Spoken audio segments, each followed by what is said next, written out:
The morning Ida Rhodes led her only mule to the center of Caldwell, Kansas, she told herself she was not going to cry, and she very nearly kept that promise. It was the autumn of 1879, and the Kansas plains had turned the color of old copper under a sky that could not make up its mind between gold and gray. The town of Caldwell sat on the southern edge of civilization, close enough to the Cherokee Strip that the wind always carried a wildness in it, something untamed and restless that swept down from the open country and rattled the shuttered windows of the dry goods store and set the weather vane atop the livery stable spinning without direction. Ida had lived in this town for 6 years, had arrived here as a young bride with hope pressed flat between her ribs like a flower saved from a wedding bouquet, and she had watched that hope change its shape year by year until it resembled something she could not easily name. Her husband, Thomas Rhodes, had died 11 months prior, leaving her with 40 acres of rocky ground, a 2-room house with a leaking roof, a daughter named Clara who had just turned 8 years old, and a mule named Solomon who was approximately 15 years old, stubborn as a courthouse door, and worth more to her daily survival than almost anything else she owned. Solomon had plowed what little ground could be plowed. Solomon had hauled her wagon to town for supplies. Solomon had stood patient and broad-shouldered in his lean-to shelter through 2 hard winters, eating less than she would have expected and complaining in his particular mule way less than she might have deserved. But the bank note was due. The honest truth of Ida's situation was that Thomas had borrowed against the land to buy seed the spring before he died, and the seed had not produced what either of them had prayed for, and Thomas had gone to the ground before the debt had, and now the note sat in a drawer in Ida's kitchen like a threat written in ink, so black it seemed to absorb the candlelight around it. She had calculated it 17 times, sitting at that kitchen table with Clara asleep in the back room, working the numbers with a stub of pencil and a piece of brown paper. If she sold Solomon, she could cover the note with enough left over to buy groceries through the winter, provided she was careful, provided nothing broke, provided nothing went wrong. It was not a good plan. It was the only plan she had. So she rose before the sun on the 14th of October, braided her dark hair with the automatic movements of a woman who had long since stopped looking in mirrors for pleasure, dressed in her plain gray dress with the mended hem, and went out to the linta where Solomon regarded her with his large, patient, slightly reproachful eyes. "I am sorry," she told him, because she was.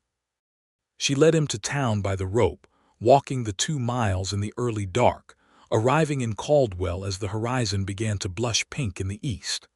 The livestock auction ran twice monthly in the yard behind the feed store, and the auctioneer, a barrel-chested man named Horace Dunmore who wore the same cracked brown hat in every season, was already setting up his crate when Ida arrived. He looked at Solomon. He looked at Ida. He had the grace not to say anything except, "I'll start him at $4, Mrs. Rhodes. That fair?" "Whatever you think is right," she said, because she no longer trusted herself to negotiate without her voice doing something embarrassing.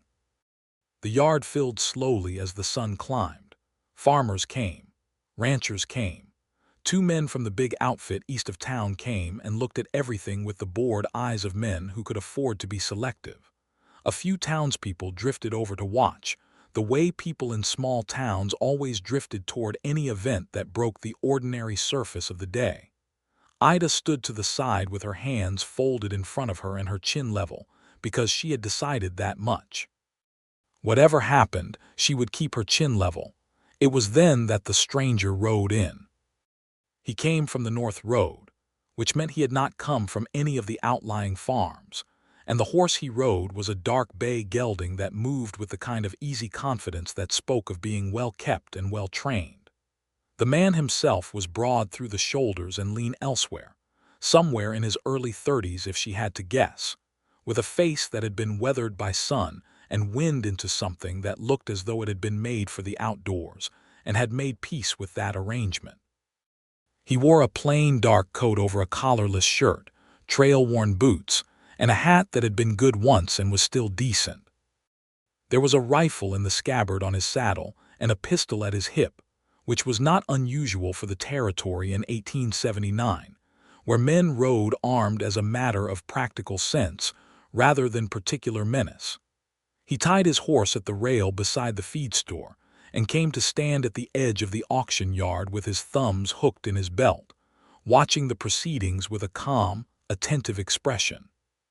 Horace Dunmore climbed up on his crate and cleared his throat with the enthusiasm of a man who genuinely loved his work. "All right, good people of Caldwell, we are starting this morning with a fine mule of working age, answered to the name Solomon, strong back, good disposition, trained for both plow and wagon." He paused for effect. "Who will open at $4? One of the men from the big Eastern outfit raised 2 fingers. $4, thank you, sir. Do I hear 5? 5, said a farmer named Ed Greer, who Ida recognized as a man who owned a lot of land and was perpetually looking to own more of everything. $5. Who will give me 6? The bidding climbed slowly, the way bidding on working animals usually did in Caldwell, where everyone knew everyone's finances and no one wanted to be seen overpaying. It reached $8 and seemed to settle there, Ed Greer and the man from the Eastern outfit exchanging the number back and forth without much conviction. $8 going once, Horace said. $8 going twice, 25. The voice came from the edge of the crowd and every head turned. The stranger in the dark coat was looking at Horace Dunmore with a calm expression, one hand raised slightly at his side. Horace blinked. "Sir, the bid is currently at $8. "I heard it," the stranger said. "I am offering 25. The yard went quiet in the particular way that a crowd goes quiet when something unexpected has happened, and everyone is taking a moment to assess whether it is remarkable or simply strange. Ed Greer lowered his hand and looked at the stranger with narrow eyes. The man from the Eastern outfit made a small sound that was half laugh and half resignation and shook his head. Horace collected himself. $25. Do I hear 26? Silence. 25 going once, 25 going twice, sold to the gentleman at the back for $25. Ida stood very still. $25. She had been hoping for 10. She had been prepared to accept 8. $25 was more money than she had held in her hands at one time in the past 2 years, and the sudden understanding of what it meant, of what it would cover and what it would allow, moved through her with a force that she had not anticipated, and that threatened, severely, her resolution about her chin. She pressed her lips together hard and watched the stranger walk forward through the crowd toward Horace Dunmore, reaching into his coat for a leather fold that he opened, and from which he counted out bills with the unhurried manner of a man for whom the amount was not a stretch. When the transaction was complete and Horace handed him the short rope that served as Solomon's lead, the stranger turned, and his eyes found Ida. She had not moved. She stood exactly where she had been standing, hands still folded, chin still level, though the chin was working somewhat harder now to maintain its position. He walked toward her, and the crowd, which had been doing that subtle sideways drift that crowds do when they sense that a private moment is about to happen in a public space, gave way for him. He stopped a few feet from her and held out the rope. "Ma'am," he said. She looked at the rope. She looked at him. "That is your mule now," she said. "You paid for him." "I know what I paid," he said. His voice was low and even, with a quality she could not immediately identify, something careful in it, like a man who had learned to think before he spoke and had decided it was a worthwhile habit. "And I figure he belongs to you. I bought him so you would have the money and so he could go home." Ida stared at him. Around them, the auction yard was very quiet. Horace Dunmore had found something fascinating to examine on the underside of his hat brim. "That is $25 you are giving away," she said. "I know the price," he said. "Why would you do that?" He looked at her for a moment, and there was something in his expression that was not pity, which she would have turned from immediately, and not charity in the cold institutional sense, but something more human and harder to categorize. Because it seemed like the right thing, he said. She took the rope. She did not know what else to do. Thank you, she said, because whatever else was happening, her mother had raised her to know when thanks were owed. He nodded. He did not move to leave. There was a pause that lasted perhaps 4 seconds and felt considerably longer. I do not know your name, she said, because the silence demanded filling, and that was the most neutral thing she could think to say. Something happened in his expression. Not a smile exactly, but the preparation for one, or maybe the echo of one. Levi, he said. Levi Conroy. Ida Rhodes, she said. I know, he said quietly. I asked. She did not know quite what to do with that, so she did what she generally did when situations exceeded her immediate comprehension. She straightened her spine, which was already fairly straight, and said, Well, Mr. Conroy, I expect Solomon and I ought to be heading home. Yes, ma'am, he said. She led Solomon through the dispersing crowd and out onto the main road, and she did not look back, but she heard the sound of a horse being untied from a rail, and she heard hoofbeats that did not move away in any direction but simply stopped, as if the rider had paused to watch her go. She walked the 2 miles home under a sky that had decided on gold. The banknote got paid the following morning. Ida walked into the First Farmers Bank of Caldwell with her money in an envelope and laid it on the counter in front of a clerk named Mr. Abernethy, who had always looked at her with the particular expression of a man who expected bad news and had resigned himself to delivering it. When she slid the envelope across the counter, he opened it, counted it twice, and then looked up at her with an expression that was nearly disappointment. That covers it, he said. I know it does, said Ida. She walked out into the October sunshine and stood on the wooden sidewalk for a moment, breathing the dust and wood smoke air of Caldwell, and felt something in her chest loosen that had been knotted there so long she had forgotten what it felt like not to have it. She was still standing there when she heard a familiar voice behind her. Mrs. Rhodes, she turned. Levi Conroy was coming out of the hardware store 2 doors down, carrying a length of chain and a paper-wrapped parcel that had the angular shape of nails. He was taller than she had registered at the auction yard, or perhaps it was simply that here on the sidewalk without a crowd around him the scale was different. Mr. Conroy, she said, are you staying in town then? He came to stand at a polite distance on the sidewalk, squinting slightly in the morning light. I have taken a room at the Caldwell Hotel for the time being, he said. I am looking at some land south of town, thinking about settling. Where are you from? She asked and then wondered if that was too direct, but Caldwell was a small enough town that directness was not remarkable. Colorado most recently, he said. Before that Missouri, before that various places that did not suit me. And Caldwell might. It might, he said, and his eyes held hers for just a moment longer than strictly casual before he looked down the street. What made you stay here, after your husband passed? The question was blunt but not unkind, and she decided to answer it honestly. The land is paid for, she said. Mine and Clara's. Leaving would mean giving that up, and I was not prepared to do that. Clara is your daughter. She is 8 years old, Ida said. She is currently in school, which she tolerates with the enthusiasm of someone who would rather be outdoors, but she tolerates it.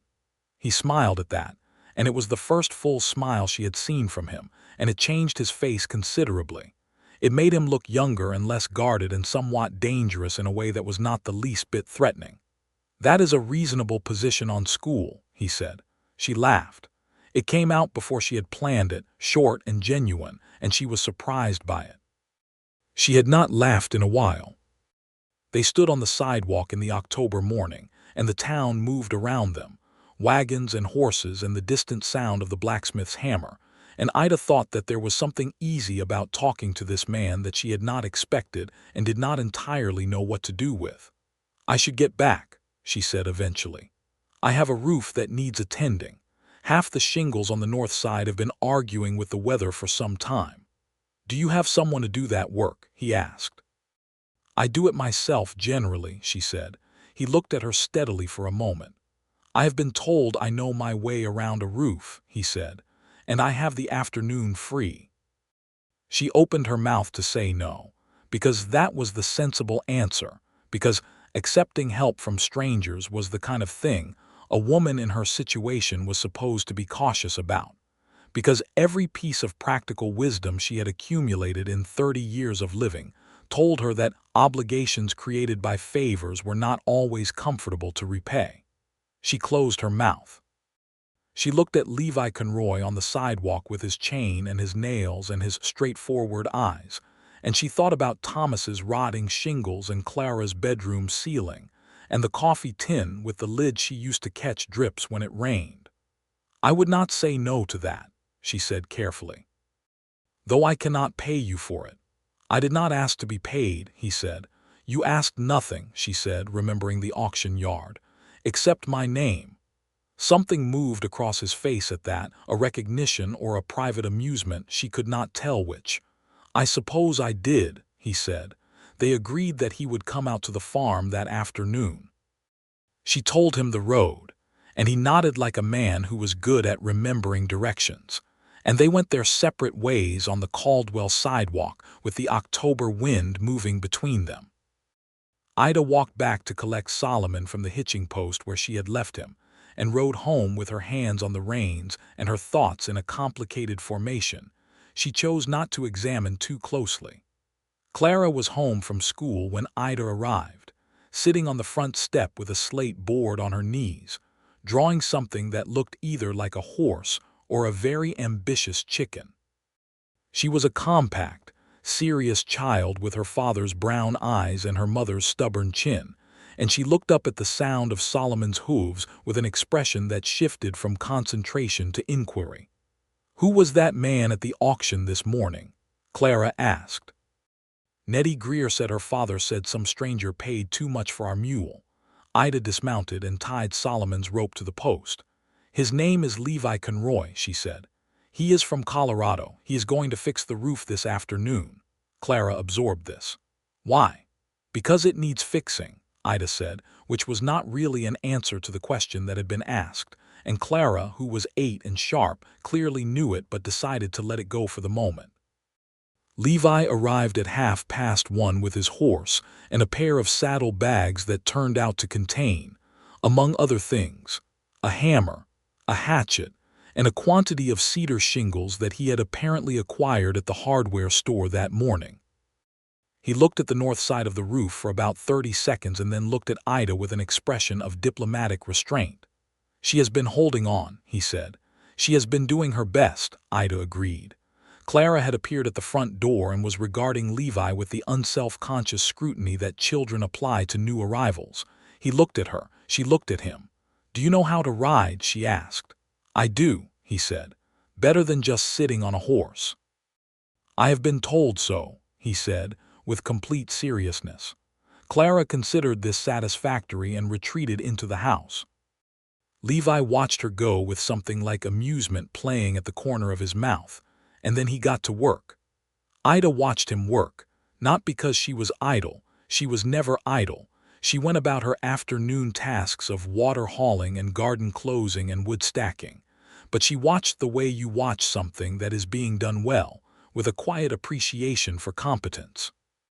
He worked without waste of motion, pulling the old shingles with the claw of the hammer, setting the new ones in alignment by eye with small adjustments that spoke of practice.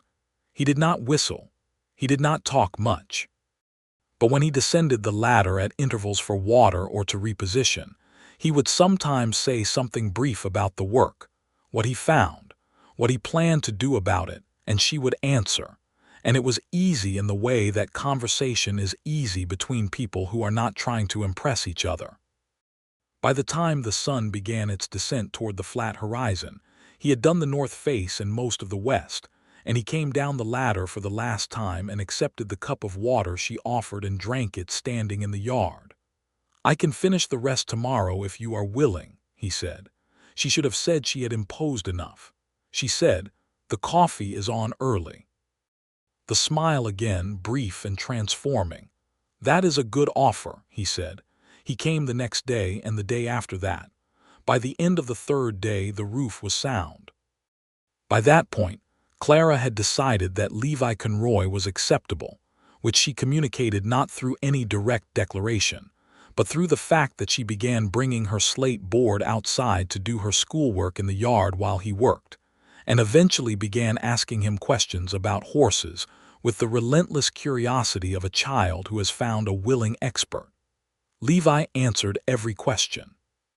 He answered them seriously, the way an adult answers questions when they understand that children's questions deserve serious answers.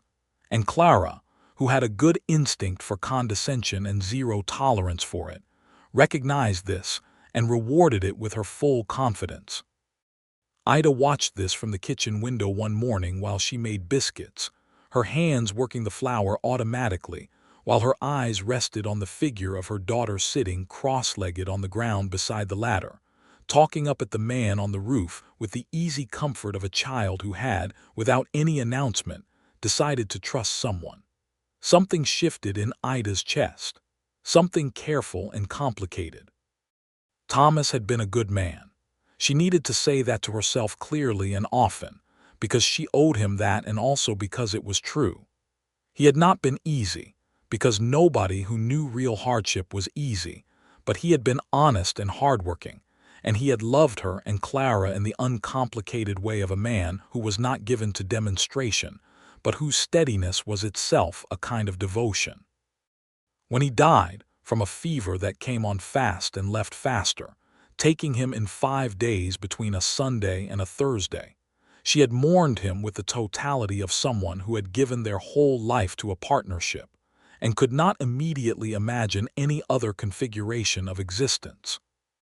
11 months later, she was making biscuits and watching a man she had known for less than a week make her daughter laugh, and she was not certain what to do with the warmth she felt about it except to notice it and be careful with it.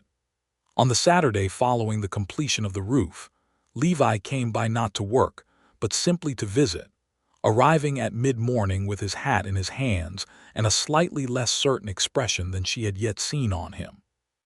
He stood on her porch and said he had taken a ride out to look at the land he was considering buying and wondered if she knew anything about it, being a neighbor. She did know something about it, as it happened.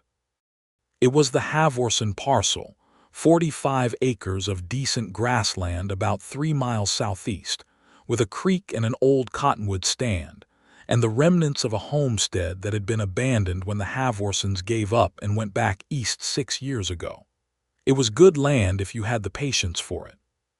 She told him all of this standing on the porch, and then, because it was a clear morning and she had not been anywhere except to town for necessities in so long she had lost track, she found herself saying, "If you want to ride out and look at it properly, I could show you. I know where the property corners are." He looked at her. The uncertain expression resolved into something warmer. "I would like that," he said. Clara stayed home under the watchful eye of their nearest neighbor, a stout and reliable woman named Mrs. Ferris, who was happy enough to sit by Ida's fire and knit for an afternoon, and Ida and Levi rode out south together, Solomon following behind at a pace that communicated his general philosophy about hurrying. It was a beautiful morning, the kind of October morning that makes you forgive October everything, the light coming down clear and sharp, the grass silvery with frost that was burning off slowly. They rode without much conversation at first, side by side on the prairie road that reduced itself to 2-wheel tracks, and then to a suggestion of a path, and then to open grass, and Ida felt something she had not felt in a very long time, which was simply the pleasure of being somewhere other than her own 4 walls with no particular urgency attached to the moment. "You are not what I expected," she said, because the quiet had the kind of comfort in it that makes honesty easier. He glanced at her. "What did you expect?" "I do not know exactly," she said. "Someone who wanted something, I suppose. Everyone at that auction wanted something." "You came and paid 3 times what Solomon was worth and handed him back and seemed to want nothing for it." He was quiet for a moment, the kind of quiet that is not evasion but thought. "I came through this part of Kansas once before," he said eventually. "About 4 years ago. I was working cattle drives north out of Texas, the Kishom Trail. You pass through a lot of country and you see a lot of different things and you see how people live." He paused. I saw the auction from the road and I saw you standing there, and I have seen enough auctions to know the look of someone selling something they cannot afford to lose. Ida kept her eyes forward, on the grass and the pale sky. I had a plan for it, she said. I was not without a plan.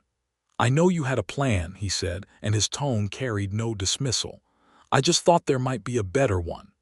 She looked at him then, and he was watching the horizon, his profile clean against the light, and she thought that whatever else Levi Conroy was, he was a man who paid attention to things.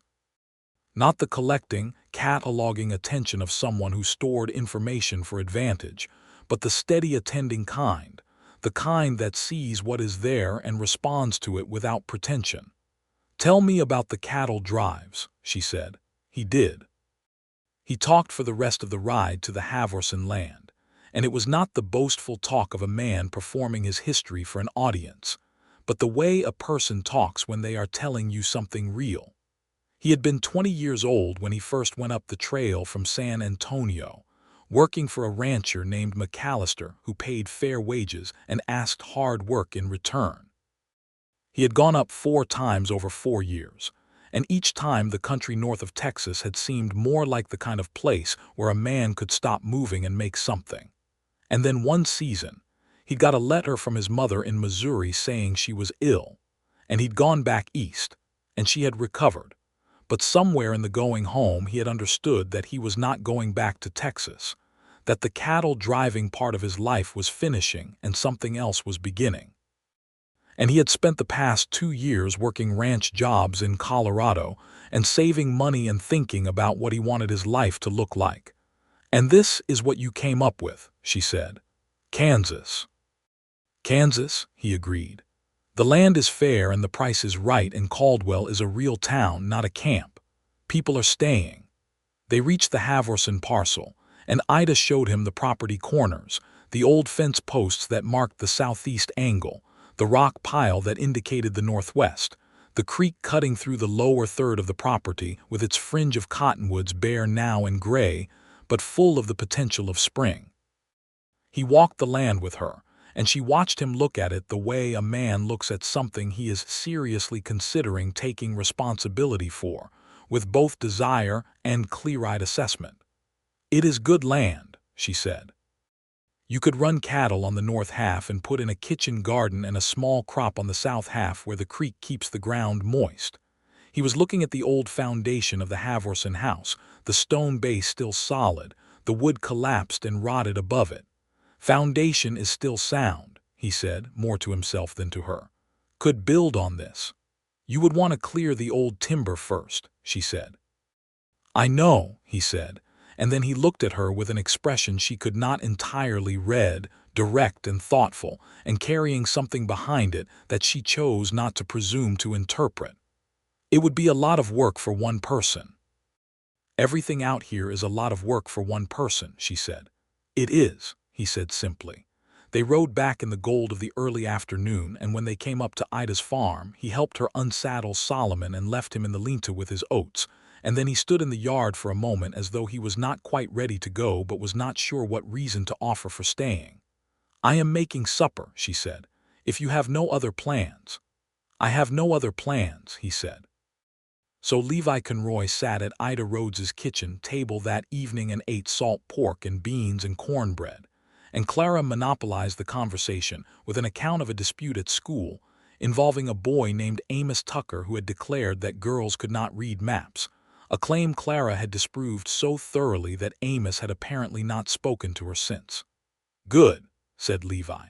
Maps are not the exclusive property of any particular type of person.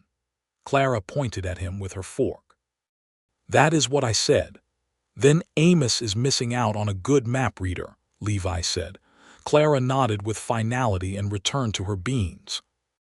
Ida caught Levi's eye across the table and he looked back at her, and the smile they shared was small and private and warm, and Ida picked up her coffee cup and looked away before she could decide too much about it.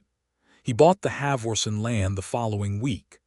Ida heard it from Mrs. Ferris, who had heard it from Mr. Abernethy at the bank, who had handled the transaction himself.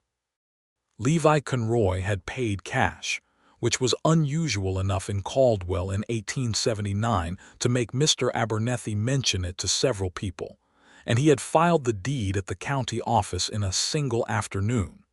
He was, it became clear, a man who did not delay once he had decided something. November came in cold and gray, bringing the first real bite of winter with it, and Levi spent his days hauling timber and stone on the Haverson parcel, working to clear the old collapsed structure and begin raising the walls of a new one. He hired 2 men from town to help, a young Mexican man named Esteban Vega who was quiet and skilled, and had the best eye for level that any of them had ever seen, and an older man named Ike who had built half the houses in Caldwell and the other half had opinions about. The 3 of them worked through the cold days, and the walls of a small but solid house began to rise from the old stone foundation. Ida rode out to see it one afternoon, with Clara beside her on Solomon's broad back, and stood in the gray light looking at the new wood walls going up straight and square on the Kansas grassland. "It is a good house," she said to Levi, who had come to stand beside her with sawdust on his coat and his breath clouding in the cold. "It will be," he said, with the slight correction of a man who distinguishes between what is and what is coming. "How long until it is finished?" "Spring if the weather holds enough, winter if it does not. The winters out here will test you," she warned. "I have been warned," he said. She looked at him. He was looking at the house. His face in profile was serious and calm, the face of a man looking at something he has staked himself on, and she was struck again by the quality she had noticed that first morning in the auction yard, which was a kind of settledness about him, not complacency or indolence, but the settledness of a man who has made up his mind about himself and does not require external validation to maintain it. "You came out here alone," she said. "I did," he said. "No family." "No," she stopped, because the question she was about to ask was not properly hers to ask, but he answered it as though she had. "I was engaged once," he said, not with any drama but with the matter-of-fact tone of someone reporting old news. "In Missouri before the cattle driving. She married someone else while I was on the trail the first time. It was the right thing, I think, though it did not feel like it at the time." He paused. "I have not found reason to go that direction again until recently." She did not ask him what he meant by recently. She was not ready to ask. December arrived and brought with it a stretch of hard cold that turned the creek on the Haverson parcel to iron and stopped construction for 3 weeks. In those 3 weeks, Levi took to stopping by Ida's farm in the late afternoons, ostensibly to check on the roof he had repaired, then simply because stopping by had become the natural rhythm of his days and evenings in the way that habits form gradually, and then all at once. He would sit at the kitchen table with his coffee, and she would sit across from him with hers, and Clara would do her homework at the other end of the table or be in bed, depending on the hour, and they would talk. They talked about everything and nothing in the way people talk when they are learning each other, passing through the surface information of history and preference and belief into the more interesting territory underneath, where a person's character shows itself. He had been reading, she discovered, for his whole life, carrying books in his saddlebags through the cattle drives, which the other drovers had teased him about until they discovered it meant he could be relied upon to read trail contracts and letters from home. He had opinions about things she had not thought to form opinions about, water rights and territorial governance, and the treatment of the Comanche and Kiowa peoples who had been pushed from this very land they were all farming, a subject about which he spoke with a bluntness and a moral clarity that surprised her with its force. "The land we are all sitting on was not empty when we arrived," he said one evening, with particular directness.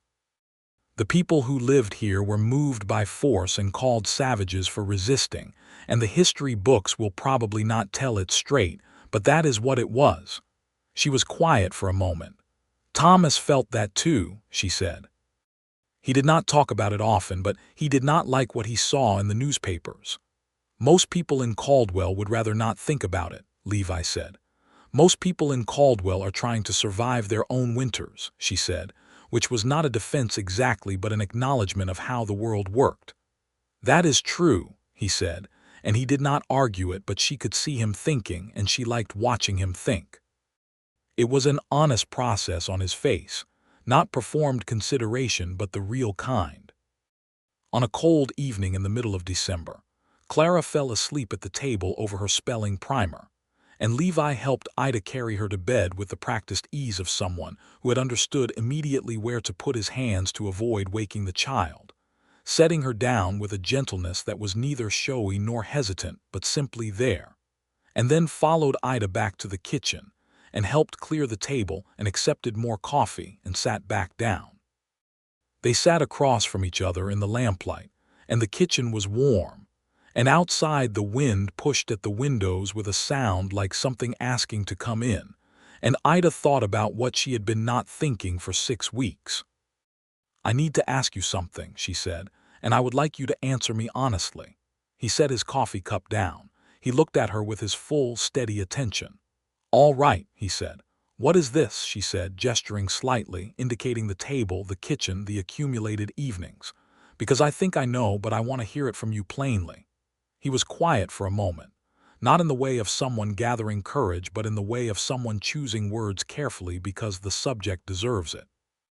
"I think you are the most remarkable person I have encountered in my life," he said.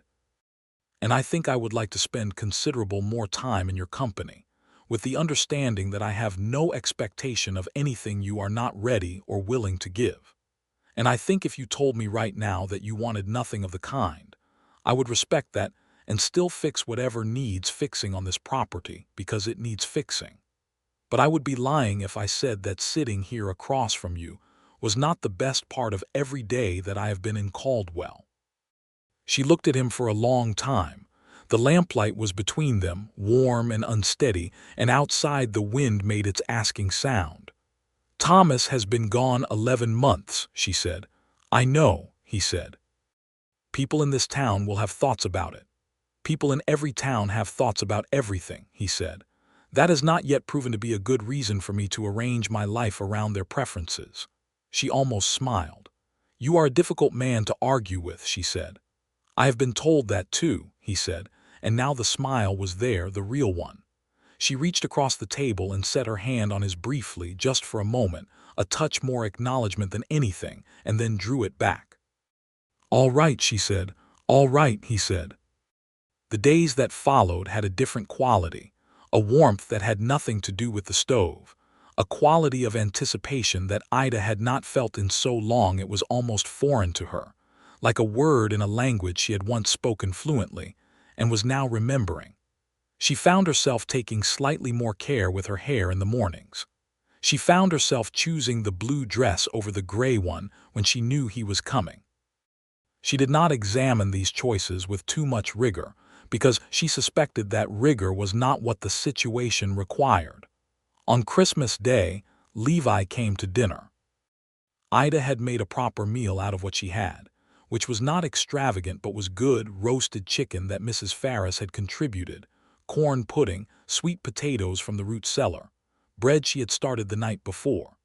Clara had made paper decorations and hung them from the rafters, slightly crooked, intensely colorful, completely charming, and the small house had a festive warmth to it that felt, for the first time in more than a year, like a celebration rather than an endurance exercise. Levi brought candy for Clara, a small paper bag of peppermints, and for Ida he brought a small book. It was a collection of poems, well worn, the kind of book that had belonged to someone who loved it, and when she looked at him questioningly, he said, "I have had it for years. I thought you might like it better than I need it." She opened it and read the name inscribed on the front page in old ink. L. Conroy. He had given her his own book. She looked up at him and found him watching her with an expression that was serious and open, and not at all casual about what he had done. "Thank you," she said, and the word carried more freight than it usually did. Clara ate 3 peppermints in rapid succession, and then became very focused on her dinner, perhaps sensing that the adults around her were engaged in a kind of communication that was layered and needed space. After dinner they sat by the fire, and Levi read to Clara from the book, until she fell asleep with her head against his arm, which she had positioned there with the absolute confidence of a child who has decided that a person is safe. And he did not move his arm or disturb her, just kept reading quietly until the story ended, and then looked across at Ida with Clara's dark hair against his sleeve. "She is a good person," he said softly. "She is the best person I know," Ida said, just as softly. The fire burned low between them, and the December night pressed against the windows, and Ida thought that she had not felt less alone in a very long time. January in Kansas in 1880 was the kind of January that tested whether you had made adequate preparation or whether you had merely hoped for the best.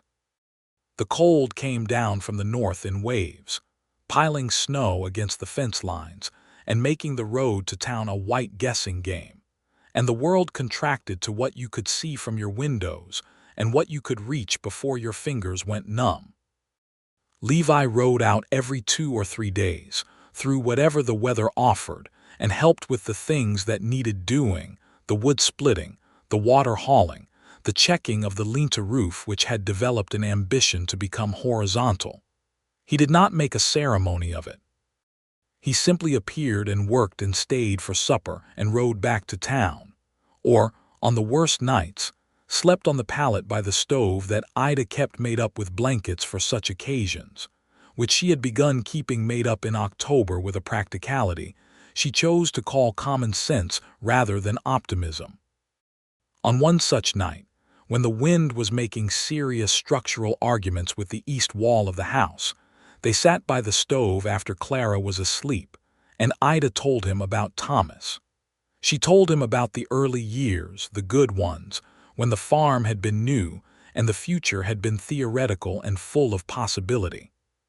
She told him about the hard years, which had been most of them, and what they had done to Thomas, how the grinding work of bad seasons and thin margins had turned him quieter and quieter, until he spoke mostly in functional sentences about practical necessities. She told him about the fever and the 5 days and the particular cruelty of a death that was fast enough to leave no time for goodbye but slow enough that she had understood it was coming. She was not crying. She was somewhere past the easy tears about it, in the region where grief lives when it becomes a permanent resident rather than an emergency. He deserved better than what this land gave him, she said. He had you, Levi said. That is not a small thing. It was not enough to save him from the bank note, she said, with a slight bitterness she could not keep out of her voice. That was not yours to carry alone, he said. You know that. She looked at him. I have been carrying it alone for 11 months, she said. I know, he said. I am saying you do not have to any more. She looked at the stove for a long time. The iron ticked in the heat. Outside, the wind made its January arguments. You are a very direct man, she said. I have found it wastes less of everyone's time, he said. She laughed, and then she reached across the space between them, just the distance of a forearm's length on the bench beside the stove, and took his hand. He held it without moving, without pressing. Simply held it the way you hold something you are grateful to have, and do not want to risk by requiring more of it than it wants to give. They sat like that for a long time, with the fire and the wind and the deep Kansas winter around them, and Ida thought about the morning in the auction yard with Solomon's rope and $25, and a stranger who had asked nothing except her name. And she thought that life sometimes made a kind of sense that was not visible from the inside of the moment, but only from a short distance away. February brought a warming spell that was probably a lie but felt like a promise, and construction on Levi's house resumed. Ida and Clara rode out on a Saturday to see the progress, and where there had been 4 walls in November, there was now a proper structure, roof and all, with a chimney that Esteban Vega had built with a craftsman's precision, and Ike had pronounced satisfactory, which was high praise from Ike. Inside, the main room was large and bright, with 2 south-facing windows that let in the winter light in pale, generous rectangles on the new plank floor. There was a kitchen area with a stove alcove, and 2 rooms off the back, and a storeroom, and a porch that faced east toward the sunrise. Clara walked around the inside with her hands behind her back, inspecting with the air of a small official.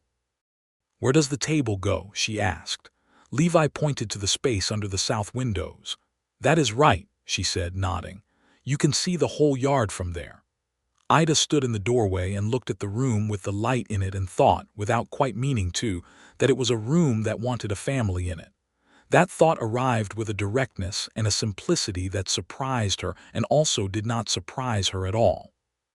March came, and with it, the mud season that turned the roads to something between soup and cement and made everything take twice as long, and also the first green along the creek banks on Levi's land, and the sense of the year opening up from its winter contraction. On a bright mud-smelling March evening, Levi walked Ida out to the edge of the creek after supper, leaving Clara inside with a book and Mrs. Ferris, who had come out to visit and had remained for reasons she attributed to the cornbread and everyone understood were more about wanting to see what would happen next. The cottonwood trees along the creek were beginning to bud, their branches making a delicate sketching against the pink and orange sky, and the water ran clear and fast with the snowmelt. And it was the kind of evening that makes you understand why people stay in Kansas, even when Kansas is doing its worst. Levi stopped at the edge of the bank and turned to face her, and he had the expression she had come to recognize as his serious expression, the one that meant he was going to say something he had thought about carefully. "Ida," he said. She waited. "I am going to ask you something, and I want you to know that there is no expectation tied to it, and whatever your answer is, I will honor it without argument." He paused. "But I have been in Caldwell since October, and every day I am here I am more certain of what I want, and I think you deserve to know plainly what that is." "All right," she said. "I want to ask you to marry me," he said. "Not because you need help with a roof, or because the winter is hard, or because Clara needs a father, though she is worth wanting to be a father to. She is extraordinary." He paused again. "But because when I rode into Caldwell in October and saw you standing in that auction yard, I did not know who you were or what your name was or anything about your life, and I could not walk past it. And now I know your name and I know a considerable amount about your life, and I am more certain, not less, than I was that morning that you are who I want to spend my life beside." The creek ran in the silence. Ida looked at him for a long moment, and she thought about Thomas with the uncomplicated fairness she had learned to apply to his memory, and she thought about the winter just past, and the evenings by the fire, and Clara's head against Levi's arm on Christmas night, and the book of poems with L. Conroy written in old ink on the front page, and the morning at the auction with Solomon's rope, and the kind of grace that she had not expected and could not explain and had never forgotten. "I want to say yes," she said. He waited. "But I need you to know what you are agreeing to," she said. "I am not young and unmarked by things. I have a daughter and a piece of rocky land and a mule with opinions and 11 months of grief that I am still working through, and I am not always easy and I do not expect life to be." "I know all of that," he said. "I came in October, not last week." "Then yes," she said. He took both her hands in his, standing on the muddy creek bank in the March evening light, and he looked at her the way a man looks at something that has finally arrived that he had stopped being certain would, with a gratitude and a wonder that sat quietly on his face without any performance. "Thank you," he said. She thought again of the auction yard. "You said you wanted nothing," she said, "except my name." "I said I asked nothing," he said. "I wanted rather more than that. I just thought the wanting was mine to manage and not yours to be burdened with." She looked at him, this careful, direct, generous, complicated man who had ridden into Caldwell on a dark bay horse and paid $25 for a mule and changed the configuration of her world so gradually and so thoroughly that she could no longer quite find the shape of what it had been before him. "You are going to have to stop being so reasonable," she said. "It is very hard to argue with." He smiled. "I have been told," he said. She leaned forward and kissed him briefly on the cheek, which was the first time she had done anything of the kind, and felt his hand tighten on hers, and the creek ran past them, and the cottonwoods reached their new green toward the pale sky, and the Kansas evening opened wide around them. They were married at the end of April, in the small white church on Caldwell's Main Street, by the Reverend Miles Hutchins, who had known Ida since she arrived in town as Thomas Rhodes's new bride 6 years prior, and who married her now with a warmth and a genuine happiness that she appreciated. Mrs. Ferris cried. Clara did not cry, but held Ida's hand so tightly during the ceremony that Ida could feel each individual bone, which she considered an equivalent expression of emotion. Levi stood at the front of the church in the good dark suit he had obtained from Caldwell's one men's dry goods proprietor, Mr. Chen, who also ran the laundry, and was one of a small number of Chinese residents in Caldwell who faced daily reminders of how unwelcome they officially were, and had nonetheless built a life of consistent dignity here, and who had been, as far as Ida was concerned, kinder to her during the hardest year of her life than most people who shared her own background. She was glad to see him in the front pew. Levi stood at the front of the church and watched Ida come up the aisle in her good dress, the one she had kept from before the hardest years, pale ivory with small buttons, and his face when she reached him was so completely unguarded that several people in the pews made small sounds and looked away briefly in the way people do when they find themselves looking at something that was not meant to be public. They said their vows in the plain language of the time and the place, simple promises made simply, and when it was done, they walked out into the April sunshine to a scattering of dried corn and good wishes, and Clara threw her handful of corn with more force than strictly necessary and hit old Horace Dunmore on the ear, which he accepted with good grace. Ida and Levi Conroy moved into the new house on the Havorson parcel, which was the Conroy parcel now, 3 days after the wedding, once they had transported Ida's household furniture and goods, and the contents of the root cellar, and Solomon, who had strong feelings about change but consented, eventually, to enter his new lean-to and examine it. "He approves," Clara reported, emerging from the lean-to with hay in her hair. "High praise," said Levi, and hauled another crate through the front door. The first summer in the new house was the summer Ida understood what it meant to build a life with someone, as opposed to alongside them. She and Thomas had been partners, certainly, but their partnership had been formed in the shape of survival, each one keeping their particular sector of necessity functioning, the accumulated pressure of thin margins leaving little room for anything beyond what was required. She had not known what she was missing until she was not missing it. With Levi, there was still hard work, because this was Kansas and it was 1880 and hard work was not optional. But there was also conversation, and laughter, and the specific pleasure of someone who shared your interests in the project you were both engaged in. He asked her opinion on things and meant the asking. When she had a notion about how the South field ought to be planted, he listened and then either agreed or disagreed with reasons, not dismissal. When she was tired or sad or sharp-edged from a difficult day, he did not take it personally or withdraw, but simply gave her room and was there when the room was no longer needed. She learned his silences, which were not like Thomas's silences.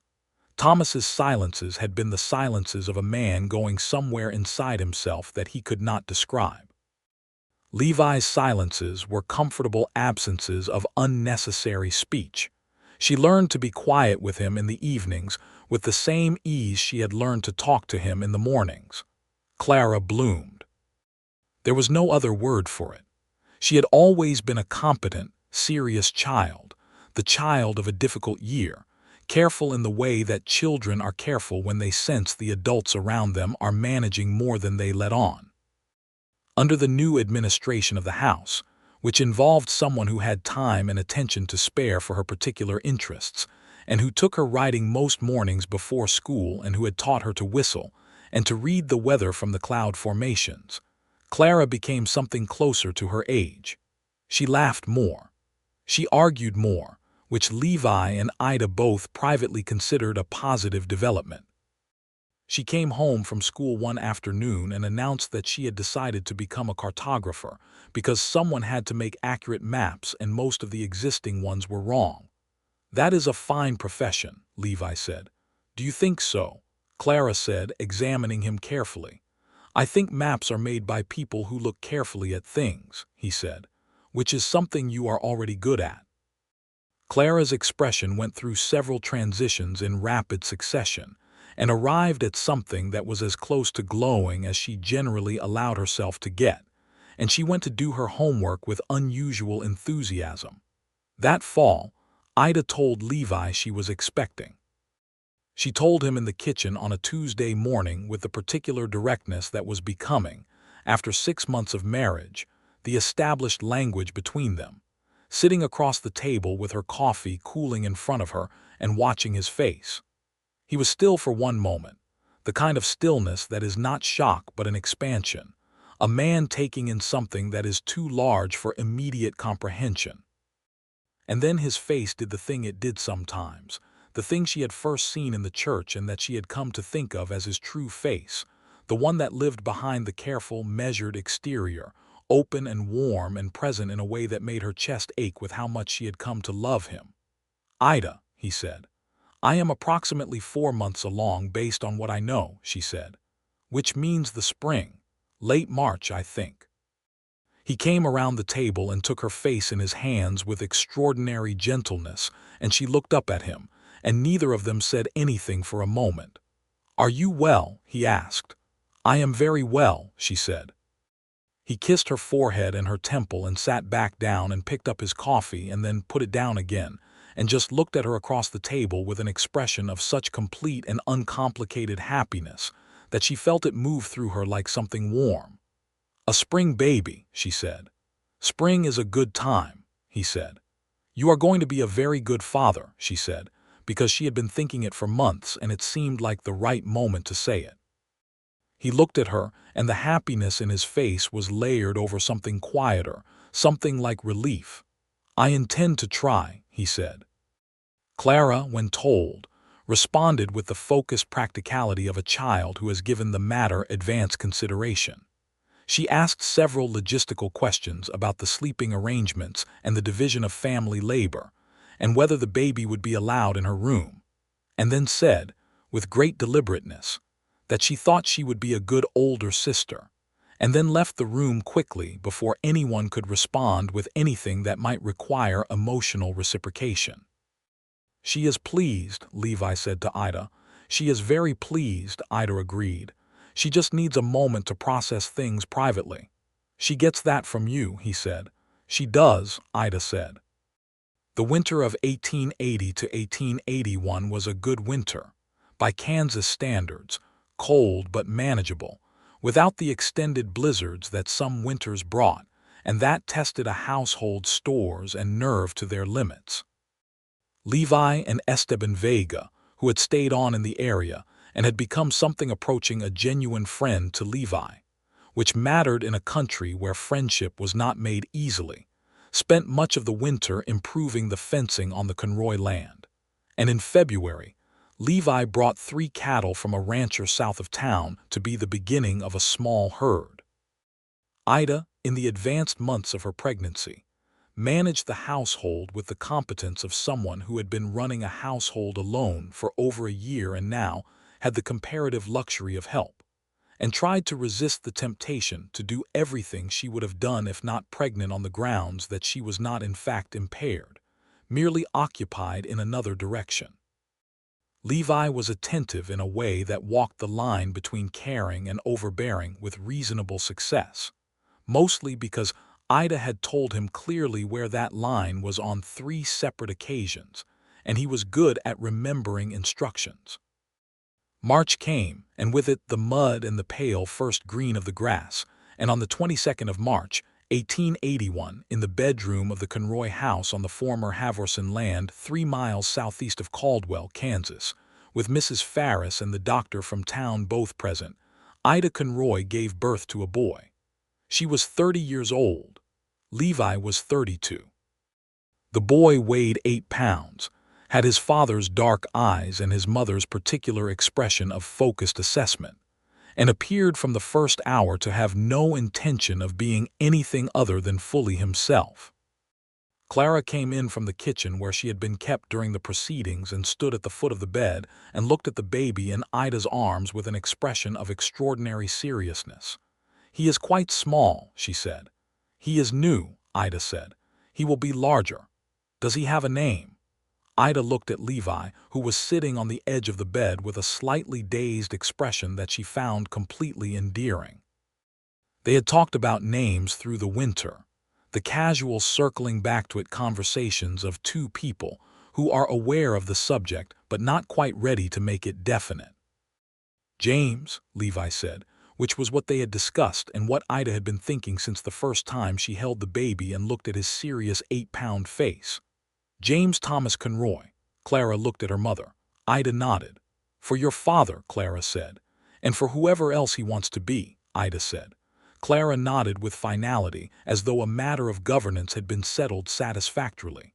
She came around to the side of the bed and looked at James Thomas Conroy for a long moment. He regarded her back with the calm, unfocused gaze of the very newly arrived. She put one careful finger in his grip, and he closed his fist around it with the automatic authority of the very small. "Hello," Clara said quietly. James made no response, but he held on. The spring of 1881 had a quality that Ida would remember for years as the particular texture of a life that has found its shape. She did not mean that life was easy or without difficulty. Because it was not. The farm work was constant, and the 3 cattle became 8 through the purchase of additional stock, and 8 cattle required management. And James was a baby who had opinions about sleeping that he expressed voluminously at intervals his parents found inconvenient. But there was a completeness to the days, a sense of all the pieces being where they were supposed to be, that she had not felt in a long time and recognized now as the thing she had been missing, without fully knowing what to call it. Levi would come in from the morning work with the baby on one arm, having collected him from his cradle while Ida was at the stove, and manage breakfast preparations around James's presence with an adaptability that she found both admirable and deeply attractive. The sight of him competently holding a child, while also managing a coffee pot, one of the more domestic and unexpectedly pleasant images she had accumulated in her inventory of reasons she loved this man. She had said that to him, the loving him, one evening in November when the winter was beginning and Clara was asleep, and James was not yet there to need anything, and they were sitting by the fire in the lamplight with the wind and the dark outside and the warmth and the quiet inside. She had said it simply, because it was true, and because it deserved saying. He had looked at her for a moment, and she could see it landing in him the way things that matter land, slowly and with weight. "I love you," he said back, not immediately but with the deliberateness of someone who means the words and wants them to be understood as meant. She took his hand. They sat by the fire. The wind made its ordinary requests at the windows, and the house held, as good houses do. The summer of 1881 brought a long stretch of hot, dry weeks that tested the creek on the Conroy land, and required daily monitoring of the cattle's water and supplemental hauling from the deep well they had dug the previous fall. It was hard work, the kind that uses your body fully and leaves you grateful for night, but it was the work of a functioning farm and not the desperate, against all odds work of a failing one, and Ida understood the difference in her bones. One afternoon in July, Clara came in from the barn where she had been helping Esteban, who was working on the fence line that week, with an expression that Ida recognized as the precursor to an important announcement.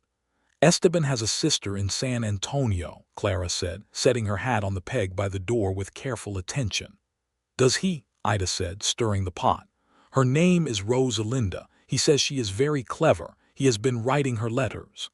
Ida stirred the pot. "That sounds like something families do," she said. "He is going to ask if she wants to come up here," Clara said. "Because he has a house now and work, and he said," she paused, as though reporting something she found significant, He said that a man with a good life ought not keep it entirely to himself. Ida looked up from the pot. Is that what he said? Word for word, said Clara. Levi, coming in from the field at that moment, looked between them with the evaluative expression of a man walking into a conversation that has a subject beneath its surface. What are we discussing? Esteban Vega's life philosophy, Ida said. It is a good one, Levi said immediately, going to wash his hands. Clara nodded with evident satisfaction, as though a third-party endorsement had confirmed something she already believed, and went to set the table. Rosalinda Vega arrived in Caldwell in September, having made the journey from San Antonio by train to Wichita and by stage the rest of the way south, and was, as advertised by her brother, extremely clever and also warm and practical, and possessed of an ability to make people comfortable around her that was not a skill but a quality, and within 2 weeks of her arrival she had made friends with Mrs. Ferris, been enthusiastically approved by Clara, caused Esteban to look quietly but profoundly happy whenever she was in the room, and expressed strong opinions about the proper way to make tamales, to which Ida listened with genuine interest, and Mrs. Ferris responded by writing everything down. Ida watched Esteban and Rosalinda across the supper table one Sunday afternoon when they had all gathered for a meal, the easy way two people who have decided about each other exist in the same space, the small adjustments and attentions and the particular quality of awareness, and felt something that was not quite wistfulness but adjacent to it, the distant echo of her own beginning. Levi beside her leaned slightly and said quietly near her ear, "Are you all right?" She turned to look at him. He was right there close, the way he always was, present and attentive without crowding, and his eyes asked the question genuinely. "I am better than all right," she said. He put his hand over hers on the table briefly, an ordinary gesture of a married life, unremarkable and entirely sufficient. Across the table, James, who at 6 months had become sufficiently opinionated about participating in adult meals to be present in a chair in his father's lap, made a pronouncement in the universal language of babies that caused everyone to laugh, and the afternoon went on.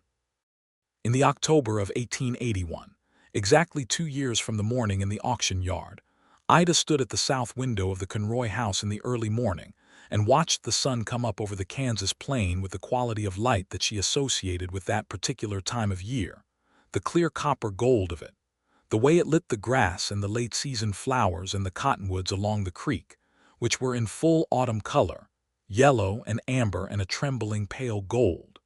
She had James on her hip. He was awake and regarding the window and the light with his particular focused expression, one hand gripping her collar with businesslike assurance. She heard Levi come in from outside, the specific sequence of sounds she had memorized without trying, the scrape of his boots on the porch, the particular sound of the door latch, the change in the air when he entered. She did not turn around. "The south fence will need attention before winter," he said, coming to stand beside her at the window. "I know," she said. "Esteban said the same thing Thursday." "Clara is already at Solomon's lean-to," he said, with the note in his voice that indicated both mild amusement and approval. "She gets up before the sun when she does not have school," Ida said. "She always has." They stood together at the south window in the morning light, looking out over the land, the grass and the fence and the cottonwoods and the creek, the cattle in the middle distance, the barn that they had built together in the summer, Levi and Esteban, and 2 men hired for the week, a structure that was solid and square and painted red with paint they had ordered from Wichita. James made a small declarative sound and reached for the window glass with both hands, attracted by the light on it. "He sees the sun," Levi said. "He always looks for it in the morning," Ida said. "I think he is going to be an early riser." "Like his mother," Levi said. "Like his father," she said, because it was true. She looked at Levi. He was looking out the window with his serious morning face, and the light was on him, the October gold, the same light that had been on the auction yard 2 years ago when she had led Solomon to town with the banknote pressing against the future and no particular plan beyond getting through. She thought about what she had known that morning, standing in the auction yard, and what she had not known, and how the distance between those two things contained 2 years of her life, of her daughter's life, of this man's life, of all of it becoming what it was now. 2 years ago today, she said. He looked at her. The auction, she said. He was quiet for a moment. I remember, he said. You paid $25, she said, for a mule that was worth $8. He was worth more than $8, Levi said with some dignity. He was worth $8, she said without argument. And you paid $25 and you asked nothing.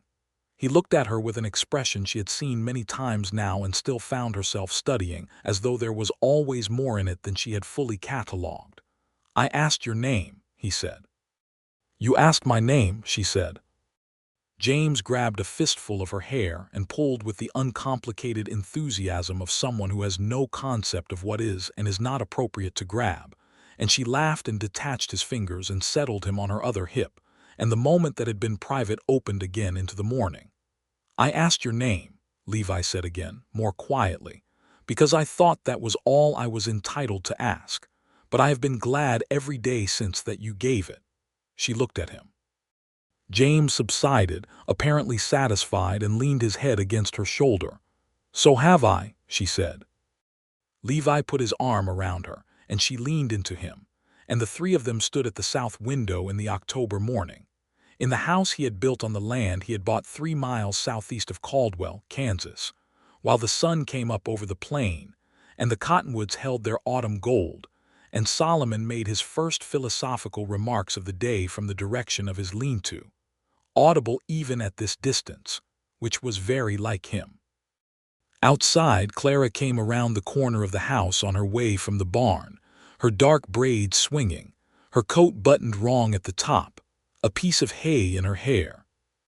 She looked up at the window and saw them there, the three of them in the morning light, and she raised one hand in a wave that was her own combination of greeting and acknowledgement and contained, if you knew how to read it, a considerable amount of happiness.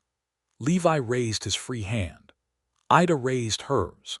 James, who could not see her from the angle she was holding him but understood that something was happening, made a sound that was, in its own way, a greeting. Clara grinned, unself-consciously, the way she grinned when she thought no one was looking but didn't particularly mind if someone was, and went in the front door, and they heard her stamping her boots in the hall and saying something to the house cat, who had been living with them since September, about his breakfast. The Kansas morning opened wide and bright and clear. Ida stood in the light of it with her husband's arm around her and her son on her hip, listening to her daughter argue with a cat about the concept of patience, and thought that she had everything that mattered. She did not mean this as a small or settled thing. She meant it with the full weight of a woman who had known what it was to be without it, who had stood in an auction yard in October with a rope in her hand and the banknote in her pocket and the cold understanding that everything was reduced to what she could survive, and who knew therefore precisely and without illusion the difference between surviving and living. This was living. The thought sat in her like the light, clear and warm and entirely real. The months that followed moved with the rhythm of a life that had found its ground, and Ida watched that life grow the way you watch a garden you have tended from bare earth, with the satisfaction of the patient and the particular pleasure of someone who knows what each season cost. In the spring of 1882, Esteban and Rosalinda married, in a ceremony at the church that Mrs. Ferris attended, weeping openly and unreservedly from the first hymn. Clara served as an honorary attendant of her own invention, having decided that the existing ceremony lacked a role that suited her and creating one, which Rosalinda had accepted with the warm amusement of someone who had, in the 6 months of her acquaintance with Clara, learned to navigate the girl's particular brand of initiative. Levi and Ida sat in the front pew with James on Levi's lap, eating a biscuit with the methodical enthusiasm of a 1-year-old. And Ida held Levi's hand through the ceremony, and thought about standing where Esteban and Rosalinda stood now, about the April day and the plain words, and the dusty sunshine coming through the church's east window. Life in Caldwell in 1882 was the life of a town that was still growing, still figuring out what it would be, caught between the rough cattle drive character of the years when the Kishome Trail ran through it, and the more settled domestic ambitions of the farming families who were staying and building and intending to make this place permanent. There were still rough nights in the saloons on Texas Street, and still the occasional violence that came with too much whiskey and too many young men far from home. But there were also new houses going up south of Maine, and a second church, and a school that had been expanded from 1 room to 2, and a sense that the town was choosing its shape. Ida was part of that choosing. She had lived here long enough now to have the particular weight that residence creates, to know the history of things and the people behind the history, and she found herself increasingly involved in the informal governance that women in small towns have always conducted, the conversations about schools and wells, and the safety of roads, and the particular concerns of families trying to maintain a life in a demanding country. She talked to Levi about all of it, because he was the person she talked to about everything now, and he listened and thought and contributed, and she found that his perspective, coming in from the outside without her particular stake in the local history, was often the most useful kind.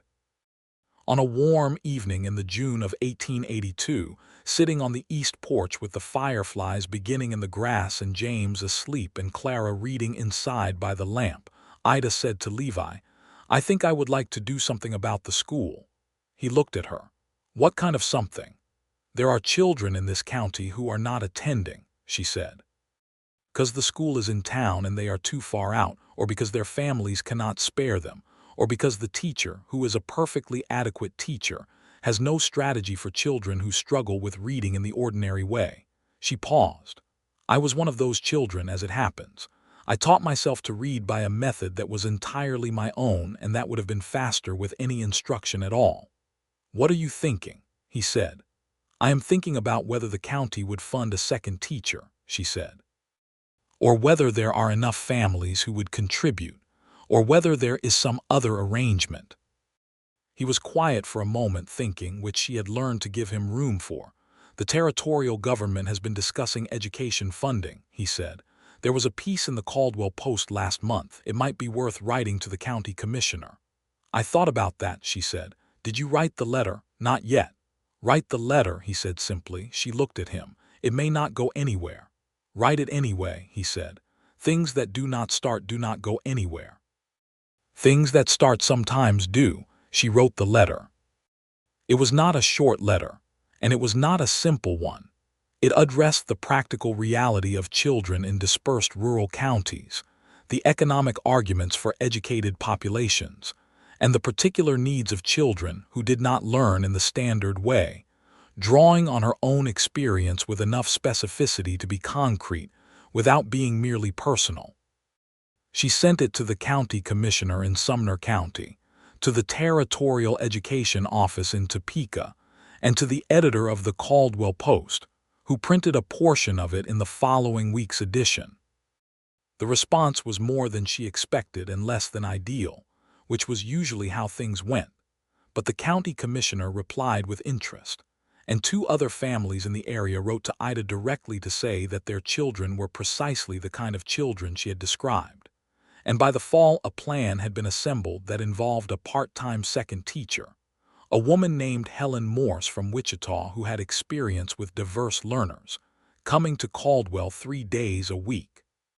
Funded by a combination of county money and family contributions.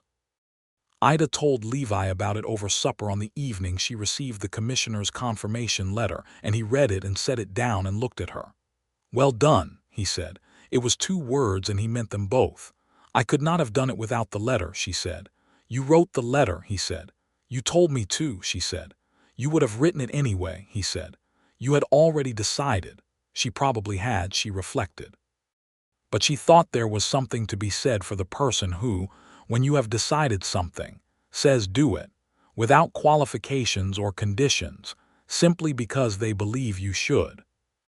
James Conroy turned 2 years old in March of 1883 and walked into that birthday as he had walked into everything since learning to walk, with a directness and an acceleration that required close attention from everyone around him. He was a busy, cheerful child, with his father's steadiness and his mother's curiosity, and a particular gift for locating the one thing in any environment that was most inadvisable to touch and going directly toward it. Clara, who was 12 now, regarded him with the affectionate exasperation of someone who has been promoted to authority and finds the promotion both gratifying and demanding. She read to him every evening that she was home, which she did with absolute seriousness, not the simplified reading of an adult talking down to a child, but the real reading of someone sharing something they love. And James listened with the focused attention that he gave to things Clara did, which his parents had noted with warmth and occasional jealousy. In the summer of 1883, Ida discovered she was expecting again. She told Levi in the same kitchen at the same table with the same directness, and got the same expansion on his face, a little quicker this time because he was not starting from nothing, and then the same warmth. "Spring again," he said. "Winter, I think," she said. "December or January." He reached across the table and took her hand and held it. "Are you well?" he asked, the same question with the same complete sincerity. "I am very well," she said, the same answer, equally true. Their daughter, Margaret, arrived in December of 1883 in a cold snap that whitened the windows and made the kettle work hard on the stove. A small and fierce person with her mother's dark hair and her father's deliberate eyes, who announced herself with a voice that nobody in the Conroy household was going to be able to ignore. James, who had been brought in to see her by Clara with a gravity appropriate to the occasion, stood at the end of the bed and examined his sister with the focused attention he brought to new phenomena. "She is very loud," he said. "She is," Levi agreed with honest pride. "I was loud," Clara said from the doorway. "You were," Ida said. "Good," said Clara with finality. The years that followed built themselves with the accumulated weight of a life that is going forward. The farm prospered in the way that a well-managed farm in decent country prospers, not spectacularly, but reliably, each year adding something to the last. The herd growing, the house improving, the root cellar always full before winter, the account at the bank carrying a balance instead of a debt. Levi became known in the county as a man whose word was reliable and whose cattle were well kept. And Ida became known as someone you went to if you needed something sorted out, and wanted it sorted honestly and without unnecessary delay. These were the reputations that mattered in Caldwell in the 1880s, more than wealth or family name, because the country was still new enough that character was the primary currency. Clara graduated from the Caldwell School, and then, with a persistence and a plan that neither of her parents had entirely anticipated, but both of them fully supported, made arrangements to attend the Kansas State Normal School in Emporia, which had opened to women students and which offered, among other things, a program in geography and surveying that Clara had determined was the closest available approximation to what she actually wanted to study. Levi drove her to the stage in Caldwell on a September morning in 1887, and Clara shook his hand and then changed her mind and hugged him quickly, which was not her usual mode of expression, and which he accepted without remark except to hold on for a moment. She hugged Ida for longer, and Ida held her daughter, who was 16 years old and going out into the world with her slate board and her opinions and her father's brown eyes and the absolute accumulated confidence of a child who had been loved properly. "Write every week," Ida said. "Every 2 weeks," Clara negotiated. "Every week," Ida said without movement. Clara wrote every week. In the Emporia letters, she described her classes with the focused enthusiasm of someone who has found the place where their particular capabilities are being fully used, and she described the other students and the professors and the town, and she described a fellow student named Arthur Wells who was studying land surveying, and who had, according to Clara, the best sense of direction she had ever encountered in another person, which from Clara was not a trivial observation. Ida read these letters at the kitchen table and passed them to Levi, and did not say anything about Arthur Wells directly, which she thought showed admirable restraint. The letter she was less restrained about was the one that arrived in the spring of 1888, when Clara was in her second year, in which Clara described Arthur Wells as someone she had come to regard with considerable respect, and some feeling that she was still working out the proper name for. Ida read this letter twice and then went to find Levi in the barn where he was doing something with a fence post that probably could have waited. "Read this," she said. He read it. He looked up. "Arthur Wells," he said. "He has a good sense of direction," Ida said. Levi looked at her for a moment with the expression he wore when he was calibrating whether something was funny or significant and had decided it was both. "Do you remember," he said carefully, "a woman who told a man she thought she knew what something was but wanted to hear it from him plainly?" She gave him a look. "That is different." "How?" She thought about it. "It just is," she said, which was not her best argument, and she knew it. He smiled and handed her back the letter. "She will be fine," he said. "She has good instincts." "She gets those from you," Ida said, which was both true and a concession. "She gets them from both of us," he said. Clara came home in the summer of 1888 with a diploma in geography and cartography, and the information that Arthur Wells had asked to come to Caldwell in the autumn and formally introduce himself. She delivered this information at the supper table with a directness that was pure Ida and a slight underlying tension around her eyes that was pure Clara, the look of someone who wants something to go well and is not certain it will. Levi said, "We look forward to meeting him." Clara looked at him. Something in her face relaxed. "He is a good person," she said. "I know you would not bring him otherwise," Levi said. Arthur Wells arrived in Caldwell in October of 1888, on the stage from Wichita, and he was a young man of 22 with an honest face and a meticulous manner, and a quality of attention, when Clara spoke that Ida recognized with the particular recognition of someone who has lived beside that quality for almost a decade. He sat at their table and talked with the natural ease of someone who is not performing, and answered Levi's questions about his professional plans with a clarity that spoke of having done the thinking already. After dinner, Levi and Arthur went outside to look at the barn, which was the traditional route of a conversation that needed room, and Ida and Clara washed the dishes. "Well," Clara said. "I like him," Ida said. "Do you think Father does?" "I think your father is currently out there telling him something directly," Ida said, "and that what he tells him will be kinder than it sounds and more serious than it appears." Clara was quiet for a moment, her hands in the wash water. "He is a good father," she said. "He is," Ida said. "I know you know that," Clara said. "I just wanted to say it." Ida looked at her daughter, 20 years old, her braid over one shoulder, her serious eyes. "I know," Ida said. "And you are right." Levi and Arthur came back inside, and Arthur's expression was the expression of a man who has been spoken to honestly and has found it clarifying rather than threatening, and Levi's expression was the expression of a man who has said what needed saying and is satisfied that it was heard. Clara and Arthur were married in the spring of 1889, in the same white church on Caldwell's Main Street, by the same Reverend Hutchins, who was by now somewhat older and considerably more pleased by the occasion than he had been by any recent funeral, which he mentioned in his remarks, to the amusement of the congregation.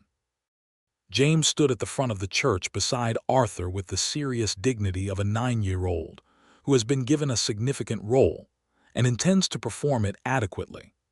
Margaret, at 5, sat between her parents in the front pew and held very still for approximately 7 minutes before deciding that the flowers on the altar needed rearranging, a project she began with quiet efficiency until Ida captured her hand. After the ceremony, they stood in the spring sunshine, all of them, and Ida looked at her family on the steps of that small white church and held it all for a moment, the way you hold something you know you are going to want to remember precisely. Clara and Levi were talking, standing slightly apart from the group, and Ida watched them.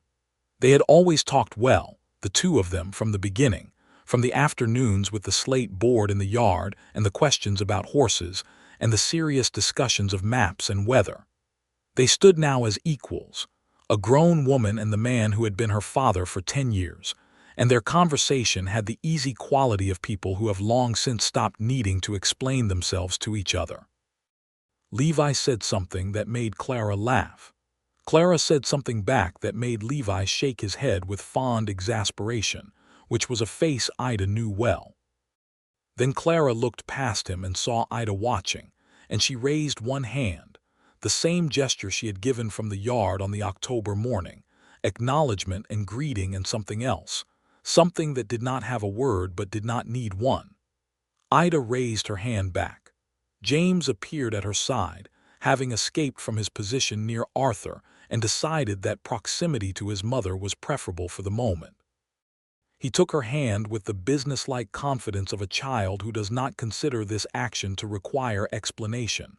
"When do we eat?" he said. "Soon," she said. "How soon?" "James," said Levi, appearing on her other side. "Father," James said. "There is a time for the question you just asked," Levi said, "and it is not at your sister's wedding." James considered this. "After the wedding." "After the wedding," Levi confirmed. James nodded, satisfied, and kept hold of Ida's hand, and they stood together in the April sunshine, and the cottonwood trees down by the creek had their new leaves out, pale and trembling and full of the green insistence of spring. And the sky was the particular shade of blue that Kansas offers on its best days, deep and clear and going on forever. Margaret came and wedged herself between her parents with the determined efficiency of a 5-year-old, who believes that the best position in any arrangement is the center, and Levi put his hand on her head, and she grabbed 2 fistfuls of his coat in return, which was her usual expression of affection, and looked up at the wedding gathering with the bright, proprietary gaze of someone surveying their domain. Ida looked at Levi over both children's heads, and he looked back at her with his steady, full-attention look, the one she had first really seen in the church doorway at their own wedding, the one that had been there at the auction yard that October morning even though she had not yet known how to read it. And it was the same look it had always been, unchanged by 9 years of ordinary and extraordinary days, only deeper, the way water is deeper the longer it has been running in the same direction. She thought of the morning she had led Solomon down the road to town. She thought of the note in the kitchen drawer and the 17 calculations on brown paper. She thought of standing in the auction yard with the copper sky and the whole town watching and the feeling of being on the edge of something, though she had not known what. She thought of the stranger's voice from the back of the crowd, the number that made no sense, the rope returned, the single question. She thought of her name in his mouth, Ida, and how it had sounded like the beginning of something. It had been. Levi reached past Margaret and took Ida's hand, and she held it, and the day went forward around them, bright and warm and full, and the Kansas plain went on in every direction, as wide as anything, as full of possibility as the morning she had walked into it with nothing but Solomon and a plan and the stubborn, irreducible refusal to give up on what she had built, what she was building, what she would keep building for all the years that were still coming. With this man beside her on every road, and the whole good long life still stretching out ahead. Solomon, as though sensing that his role in this story had not been adequately commemorated, chose this precise moment to make himself heard from the direction of the churchyard fence where he had been tethered, issuing a loud and comprehensive opinion about the length of the ceremony and the lateness of his lunch. Everyone laughed. Ida laughed loudest of all, and the April day held them, every one of them, in its light.